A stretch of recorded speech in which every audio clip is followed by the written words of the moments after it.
The topic for this episode is basically the habits which human beings, believing human beings, should develop or should have if they want to raise good children, good believing children. First and foremost, we should know that the raising of good children begins even before the child is born. If we wait until after the child is born, and then we start to question ourselves how we're going to raise good kids or raise this child properly, then we've actually missed out on a key principle or key principles that we should have dealt with before we reach this point. First and foremost, we have to choose the right wife and the right husband. Because if we've chosen the wrong husband or we've chosen the wrong wife, then this is going to affect the raising of the children. A wife who is ignorant, she doesn't understand the religion, she's functioning according to customs or traditions, or similarly the husband, in both cases, this is going to harm severely the development of the child. So we have to start with the right choice, meaning that a man is looking for a wife. His first consideration should be her piety. As Prophet Muhammad, may God's peace and blessing be upon him, had said, that women are married for 4 basic reasons. 1, for their beauty. 2, for their wealth. 3, for their family status of their family in society. And 4, for their piety. And he advised that we should marry the one which is pious, and we'll be successful. Similarly, for women, it's the same thing. We could say women marry men because they're handsome, they have money, they have status, or they have some religion, they're religious. And the same advice goes here. We should choose a religious spouse. From that basis, then we have something to work with. Furthermore, even before the child is born, we know that when a husband and wife come together, they should make dua when they have sexual relations.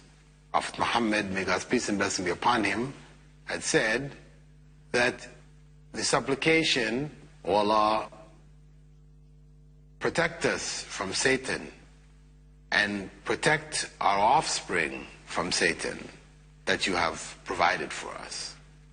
That if one says that, then the child is going to be protected.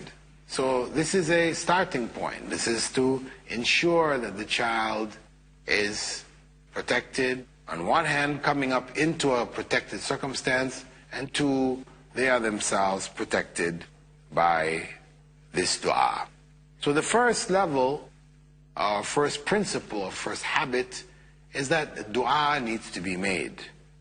Parents should make dua for a good child. They should, as we said, make dua even before having the child. And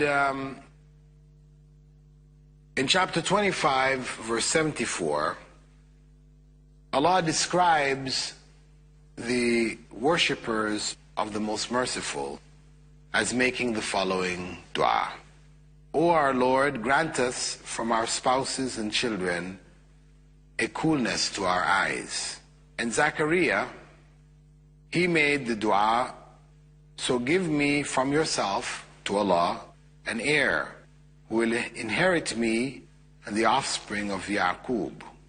That's Jacob.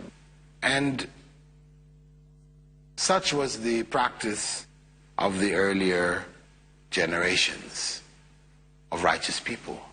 They made dua for righteous children. Because ultimately, what a person ends up with in his or her family is by the decision of God. So one tries to stack the deck in their favor by turning to God, turning to Allah, asking His help that they get children who would increase the faith of the family rather than decrease it. The second principle, which should be observed, is that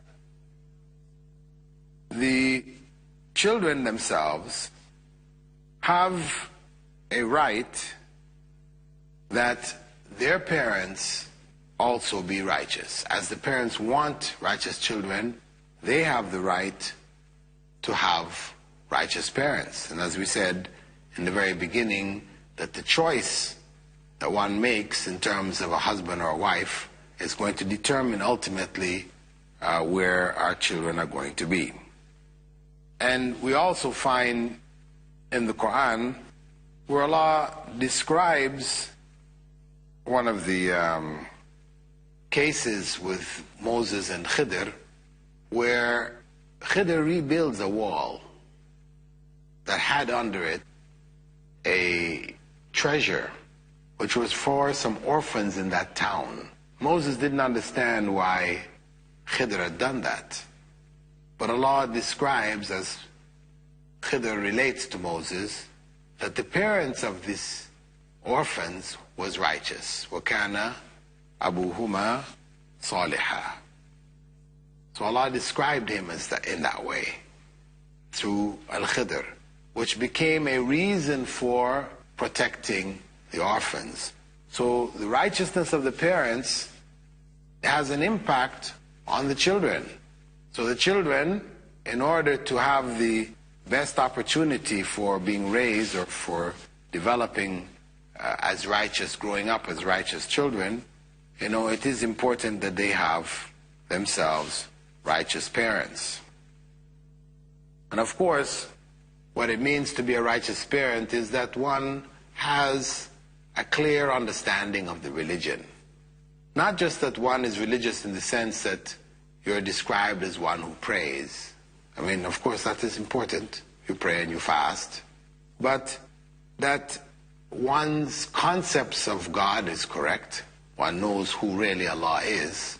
So that person may be described externally as being a religious person. But when we say religious person here, we're talking about following the correct religion, not just following any religion, right? So their understanding of the religion should be correct. And they should also be implementing and practicing the religion in their lives, not just giving lip service to it, so they have knowledge of it, but they're actually implementing it.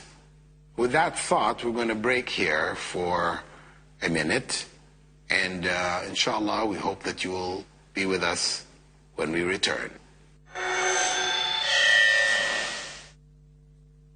Alhamdulillah, wassalatu wassalamu rasulillah. All praise due to Allah, and may Allah's peace and blessings be on the last messenger of Allah. I'd like to welcome you back to our program on the 7 habits for raising good children. In the first part, we were looking at the first 2 habits, which were basically, one, that the parents should make prayers for the children. They should make dua, they should ask Allah, because ultimately the choice of what kind of children they have is going to be determined by Allah. He's the one who provides offspring, or even if they're going to have offspring. So the principle of supplication, calling on God, should be there before they have children. They should be supplicating when they have relations, sexual relations. And the second principle, we said, was that the children have the right to have God-fearing parents, because that will have an impact on their own chances of being raised correctly.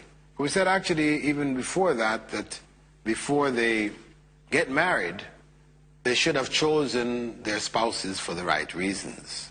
Then we went on to look at what constitutes a good Muslim. Good Muslim parents, what constitutes it? Is it just merely praying sometimes, or most of the time? Or has it got to do with actual correct belief, knowledge really of who Allah is? Because that's the foundation of Islam. That knowledge should be there. The third habit is perhaps among the most difficult habits, and that is that the parents be the best example for their children. Because children, and it's the nature of children to imitate their parents or imitate their teachers. For parents, this is the starting point in the home. So if the parents are bad examples, then the children are going to turn out to be bad kids. They're not going to be good children. So we can't expect children to grow up with good moral character, good behavior, etc., if we haven't set the best example for them. So, for example, all parents basically teach their children not to lie. Don't lie. We might even penalize our children if they lie. We don't like lying. Lying is not good. We know it's not good. But we, in our own personal examples, may imply to the children that lying is okay. So if, for example, somebody calls the house who we didn't really want to speak to, we tell the child to tell them, I'm not here. We do this all the time. Tell the kids to tell whoever is called that they're not present. This is an outright lie. We're not thinking about it that way. We just don't want to talk to that person. Well, we just told the kids, and the child is observing and thinking. Parents are telling him or her to tell the person on the phone a lie. So it's okay to lie. It must be. Mom and dad are doing it. So when we find the child lying, we wonder, where did this lying come from? We say to the child, we didn't raise you to be lying like this. Why are you lying? And we're very upset, etc., etc. We have to be very careful because the children observe us carefully and they imitate us in their own behavior. A mother may do something which she doesn't want her husband to know, right? Something which is not acceptable. If husband doesn't want her to do it, he's told her not to do it or whatever. So the mother tells the child, don't tell father. I'm doing so and so, but don't tell father. So she's also teaching that child to lie. So we have to correct ourselves. As parents, we have to be a good example for our children. If we are not good examples, then again, we can't produce children who will be what we're looking for. We'll get everything else but. And it is good for us to supplicate, to call on Allah, saying, "O Allah, guide me to the best of manners, for no one can guide to the best of them except you. And take me away from the worst of manners, for surely none can keep the worst of it away from me except you." So, with Allah's help, if we're conscious of the importance of being good examples, showing them the right way, then we have a chance at raising the children properly. This gives us an opportunity. But still, this doesn't in and of itself ensure that we raise righteous children. But we can say here we start from a foundation of righteousness. The parents are themselves righteous, they're practicing, and they try to ensure that they provide for their children the best of examples. Try to stay away from any habits which may be misunderstood by the children or which may be taken as a go-ahead for bad behavior. However, as we said, that's not enough. After that, we have to look at how we actually take care of these kids. How do we actually deal with the children on a day-to-day basis? Because that's going to have a big impact on the children. Among the things which Islam prescribes or recommends is breastfeeding for the first 2 years of the child, as long as the woman is capable of doing it, and if she can't, even hiring somebody else to do it is recommended. But the child is raised breastfed. one might say, okay, what's the big deal? You know, some women prefer not to breastfeed or whatever, they feel it will mess up their figure or, you know, whatever. This is not acceptable. It's not somebody who really fears Allah. It's the right of the child to be breastfed. It's mentioned in the Quran for 2 years. The breastfeeding, the importance of breastfeeding is that it develops a bond, a love bond with that child. The child experiences the closeness of the mother, and its love, feelings of love, etc., can develop in a healthy atmosphere. Where the child is denied that, dealing with a bottle, what kind of love can a child get out of a bottle? Well, okay, you get the food and it's good, you're happy to get the food, but the warmth of being, you know, on the mother's chest, on the mother's breast, they're being denied this from the very beginning. Let us not think, or let us not be foolish enough to think that that doesn't have any impact on the child. It will. The personality of the child is created in those early years. So if we don't provide this warmth, which is a natural warmth, we see it in the animal kingdom all around us. You know, most of the animals, they keep the children close by for the first period. Maybe it varies, it's not 2 years, whatever. Human beings, Allah has prescribed 2 years, at least. If one does more, it's fine. So what you're trying to develop here is what is commonly called attachment parenting. The parents have a direct, physical, loving relationship with the child. You know, priority is not given to their figures, you know, over the child's needs.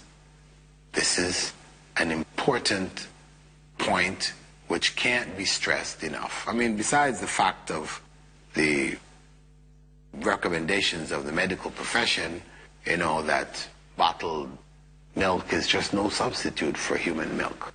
The reality is that there is in human milk a number of antibodies and things which help to prepare the child and strengthen it to be able to deal with disease and things like this. There's so much missing in bottled milk that it really can hardly be compared to human milk. I mean, if it is a case where nothing else is available, a need for survival, that's one thing. But where one has a choice, it is evil. It is completely wrong to bottle feed the child when you're capable of breastfeeding the child. So, besides all of what is said from a medical perspective, we're dealing also with psychology. The psychology of that child as it's growing through those early years. The contact, the physical contact with the mother is critical. And scientifically, it has been shown that the first 5 years are the most crucial in forming the future personality. Child's personality is formed in the first 5 years. So you're off to the wrong start if you're bottle feeding. You're already damaging the psychology or psychological makeup of the child. Furthermore, the child is not the focus here. The family, the parents, they're more concerned about themselves than the child in this kind of a scenario. So there's an element of love, real love for the child, which is missing. But sometimes people have children and it's just to go through the ritual of having children, because you're supposed to have children and you're supposed to raise these children. But the real love that comes from attachment parenting, where the mother is closely linked to that child from the time of its birth, if that's missing, then there's a kind of a gap between the mother and the child. And the sense of gentleness and kindness is missing. So Prophet Muhammad ﷺ had said, gentleness is not found in anything except that it beautifies it. And it's not removed from anything except that it defaces it. So breastfeeding a child is part of gentle treatment of that child. And people should not look at it as being, a demanding child. It's crying unnecessarily, you only just fed it. No, the child should be given the breast as long as it wants it. Of course, if it's a case of overeating and, sometimes some kids will drink beyond their capacity and they end up vomiting and these kind of things. This is unusual circumstances. This is not the norm. Normally children will drink to their capacity and then they stop. So whatever warmth and love that we can give them at this stage, it should be given to them. As such, the fourth principle that we're talking about here is that of attachment parenting. It's the right of the child really to be loved. And I don't think anyone would argue or debate that. Well, with that point, we're going to close this session, this part of our series on the 7 habits for raising good Muslim children. And we'll complete the remaining habits, the remaining 3, inshallah, in our coming episode. Assalamu alaikum wa rahmatullahi wa barakatuh. اقرأ أخيا ورتل القرآن اصبح بصوتك اسمع الأكوان